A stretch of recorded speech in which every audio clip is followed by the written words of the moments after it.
I've had some requests to do this, so I'm going to be going over the things that I did in preparation for the next gen NClex that ultimately helped me pass in 85.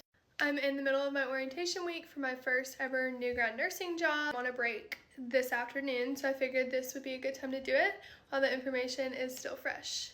So the bulk of my studying and preparation came from using UWorld. I could not recommend anything more. There are so many resources out there for NClex prep and so many good ones. Me and most of my friends from nursing school heard great things about UWorld and ultimately decided that that's kind of the one that we all bought our individual subscriptions for and used to prep for the NClex. All of my friends from nursing school passed their NClex in 85 questions as well. I loved it for a lot of different reasons. The first one being the organization. I'm a very organized person and like to have a very specific schedule. UWorld will generate a study plan for you. You just input when you want to start, how many hours a week you want to study, and then when your NClex is, and it automatically populates the things that you should be doing. It organizes everything by content, which I loved. Depending on a smaller or larger content heavy area, there would be more or less practice questions and more or less lecture videos. I think the longest lecture video I watched was probably about 12 or 13 minutes, the shortest maybe being 3. On average, most of them were like 5 to 7 minutes long. During the lecture videos, I took notes in this notebook. I would pretty much organize it based on the things that we were studying. So for example, right here it says GERD, and then I have hepatitis, and then I have ostomies. This was great because my notebook was organized in line with the content. So like I said, one day I was pretty much studying all GI. The next I was pretty much studying all peds. One day I was studying labor. One day I was studying neuro. One day cardio. It was so organized, which made it so much better for me and my brain. So this is kind of what it would look like when you selected your study plans. It looks a lot more alarming and like way longer hours than it actually was. Typically only take me like on these 8 or 9 hour days during the week, I would pretty much only study for like 4 or 5 hours. And then on the weekends on Saturday and Sunday, I studied less. It would tell you right here how many hours you technically needed to be studying every week to prep for your exam. My study plan has already ended because I obviously took it, but here is where you would put when you want to start studying and when you want to end, basically your NClex date.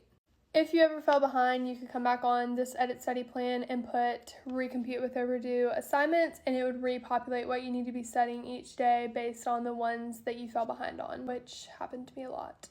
Here on this lecture tab, there were all these different videos that you could watch. These were organized alphabetically, but were still organized by adult health, child health, critical care, fundamentals, leadership and management, maternal newborn, mental health, and pharmacology. I did not get through all of them. I am not someone who can study for that long, so I mainly focused on the ones that I felt like were more important and kind of skipped around within each subdivision. Here is what I loved the most. This was what the study plan looked like for me for January. So I started studying January 7th. Obviously, I took some time off here and there. This is what a normal day would look like. So this one, for example, said I would be studying about 9 hours. It probably only took me about 4 or 5. There would be maternal and newborn health videos that I would take notes on. And these practice tests would normally only have about 12 practice questions in them at most. And so it would allot you like 36 minutes to take them, and it probably would only take you like 5 to 10 in reality. So I love the way it was split up, and then there was more maternal newborn health, and then there were, postpartum tests. You also had this progress dashboard that would show you how many questions you've answered overall, traditional and next gen, and how far along you are in your progress. You could also see the average that you were scoring as well as how many questions you've used in total. And it would show you the individual breakdown of how many answer changes you made that were either correct to incorrect, incorrect to correct, whatever.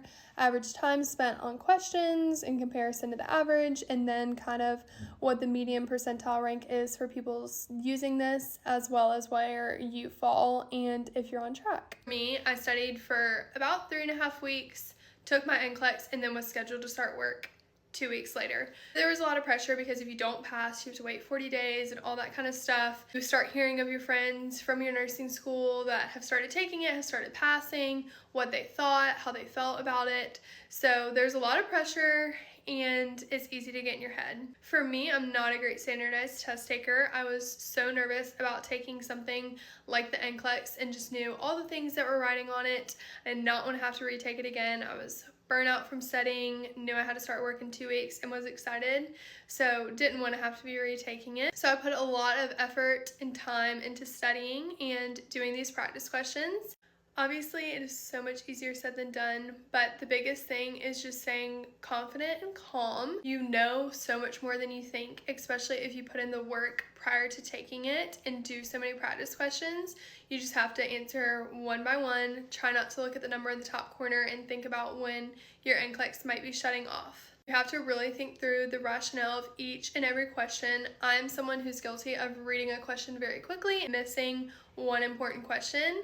Thankfully, the NCLEX does bold things like least important, most important, highest priority, least concerning, that kind of thing. So those things do stick out a little bit more. It's really important to read every single word in the question. It all is important.